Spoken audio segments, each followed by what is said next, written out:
Salam sejahtera dan salam hormat. Berita Pagi Sarawak edisi 28 Julai bersama saya, Bumawin. Masyarakat Orang Ulu tidak akan ketinggalan menikmati lonjakan pembangunan infrastruktur dan digital di bawah strategi pembangunan pasca COVID-19 2030.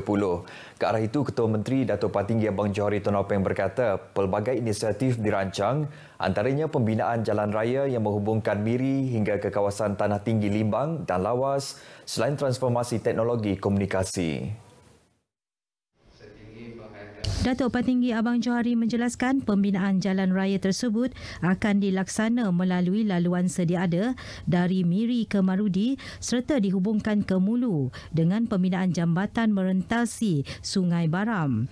Ia seterusnya disambung dengan pembinaan jalan raya baharu dari Mulu ke kawasan Tanah Tinggi di Limbang dan Lawas. Dato' Patinggi Abang Johari berkata rancangan pembangunan infrastruktur itu akan dilaksanakan di bawah fasa pertama strategi berkenaan. Dia berkata demikian pada Majlis Pelancaran Dewan Perdagangan dan Perindustrian Orang Ulu di Kuching. Melalui transformasi teknologi komunikasi, Ketua Menteri berkata menjelang tahun 2024, penduduk di kawasan Agensi Pembangunan Tanah Tinggi dan Agensi Pembangunan Wilayah Utara bakal menikmati rangkaian 4G sebelum ditingkatkan kepada teknologi 5G. Justru dengan adanya dua rancangan pembangunan tersebut akan membolehkan masyarakat di utara Sarawak meneroka peluang ekonomi sedia ada. Saudara, seterusnya kita ikuti ringkasan laporan prestasi vaksinasi Sarawak setakat 26 Julai.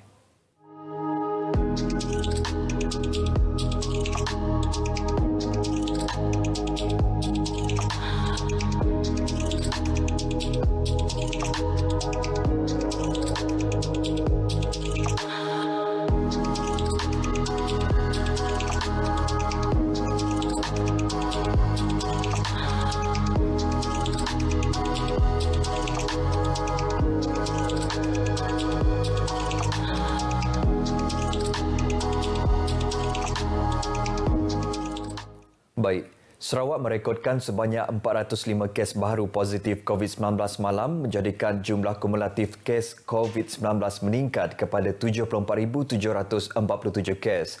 Jawatan Kuasa Pengurusan Bencana Negeri JPBN Sarawak dalam kenyataan media memberitahu daripada jumlah tersebut sebanyak 339 kes tidak bergejala dan 66 kes bergejala. Daerah Kuching merekodkan 255 kes, diikuti Semarahan dengan 60 kes, Sibu 20 kes dan Bau 11 kes. JPBN juga memaklumkan dua kematian dilaporkan semalam iaitu di Hospital Bintulu dan Hospital Sibu. Ini menjadikan jumlah kematian meningkat kepada 459 kes di negeri ini. Sementara itu, sebanyak 384 kes telah sembuh dan dibenarkan discharge semalam. Sebanyak 81 kluster masih aktif di negeri ini. Terdapat 5 kluster ditamatkan iaitu kluster Jalan Catlia, Miri, kluster Jalan Muara, Kuching, kluster Sungai Kakus, Tatau, kluster Tebakang Dayak, Serian dan kluster Nanga Belungai, Tatau. 5 lokaliti dikenakan Perintah Kawalan Pergerakan diperketatkan PKPD melibatkan Rumah Rumah Panjang di kilometer 22, Jalan Tatau Sangan, Kampung Muding di Simunjan dan 3 lagi kampung di Kuching iaitu Kampung Telaga Air, Kampung Jawa Batu 12 dan Kampung Bumbok sehingga 10 Ogos nanti. Penduduk di Tabuan Melayu Kuching yang dikenakan Perintah Kawalan Pergerakan diperketatkan PKPD sejak 16 Julai lepas menerima bantuan makanan semalam. Ahli Dewan Undangan Negeri Adun Demak Laut Dr. Azlan Abang Hibni berkata sumbangan itu diserahkan kepada penduduk di 6 buah kampung. Menurut Dr. Hazlan, sumbangan diserahkan kepada ketua-ketua kampung dari Kampung Tabuan Hilir, Kampung Tabuan Lama, Kampung Tabuan Lot, Kampung Tabuan Tengah, Kampung Tabuan Dani dan Kampung Tabuan Cemerlang. Bercakap kepada pemberita di Kuching, pihaknya komited memberi bantuan kepada golongan terjejas selain menasihati masyarakat agar terus mematuhi prosedur operasi standard. Dalam pada itu, beliau berharap penduduk memberi kerjasama dalam program imunisasi COVID-19 kebangsaan kebangsaan dalam usaha mengekang penularan COVID-19. Vaksinasi adalah cara yang paling berkesan untuk kita melawan wabak COVID. Dan insyaAllah, Alhamdulillah di kawasan saya, program vaksinasi telah pun berjalan sejak 2 bulan yang lepas. Dan sehingga kini saya rasa 90% sudah pun divaksinasi. Ya, 90%. Dos pertama, dos kedua mungkin ada kurang sikit lah. Pada program itu, turut bersama menghulurkan bantuan ialah Jabatan Kebajikan Masyarakat Sarawak.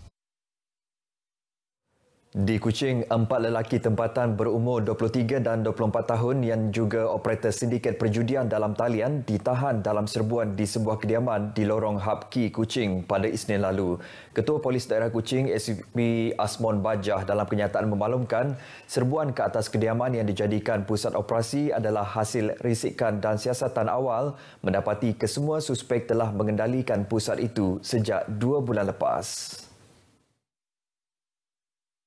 ACP Ashmon mendedahkan pusat berkenaan mengaut keuntungan kasar mencecah RM30,000 sebulan berdasarkan rekod dan transaksi.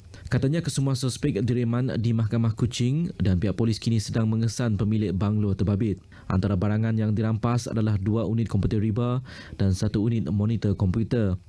Kes disiasat di bawah Seksyen 4-1-G Akta Rumah Judi Terbuka 1953.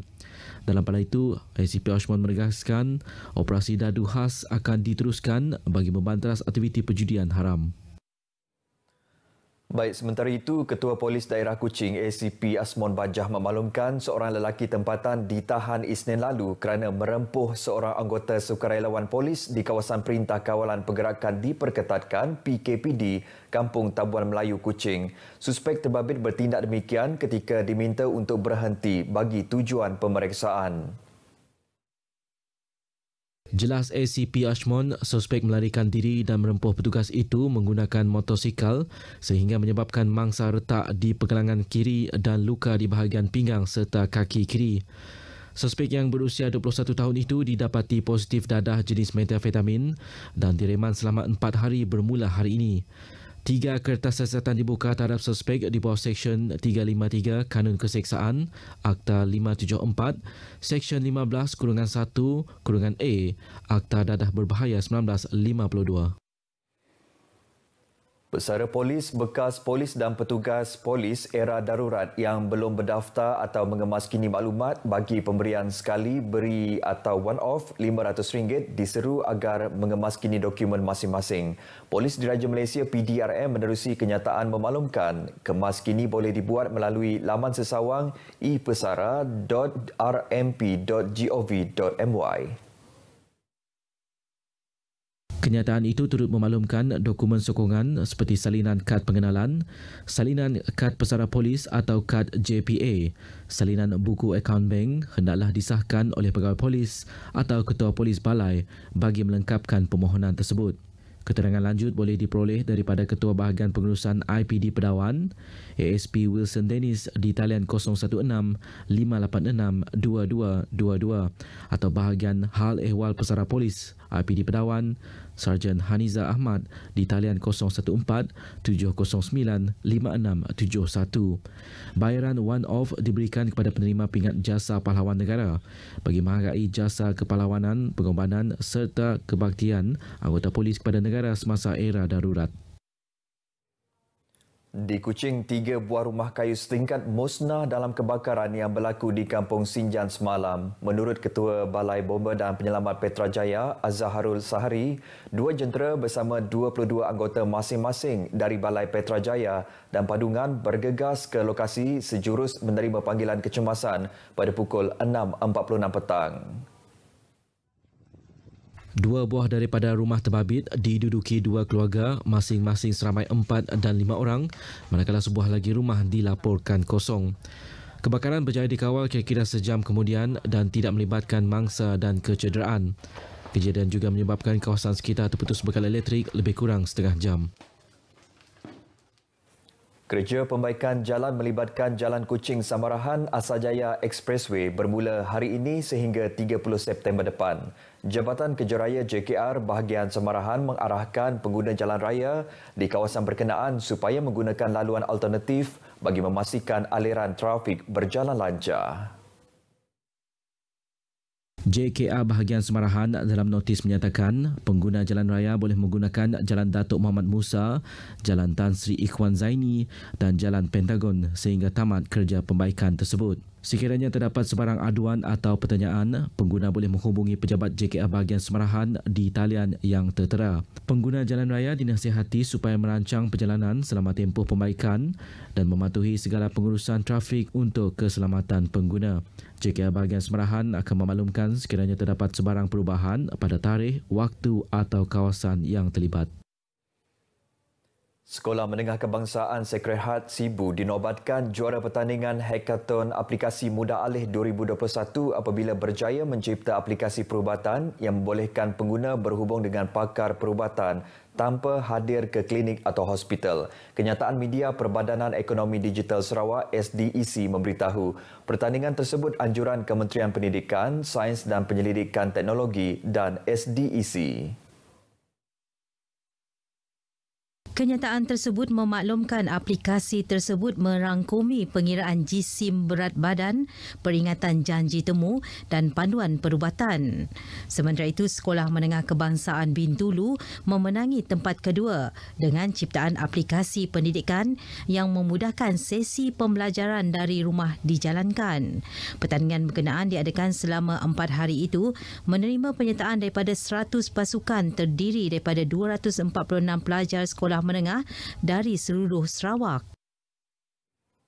Baik saudara, sekian berita pagi Sarawak. Sentiasa patuhi SOP COVID-19. Lindung diri, lindung semua. Saya Bumawin, salam hormat.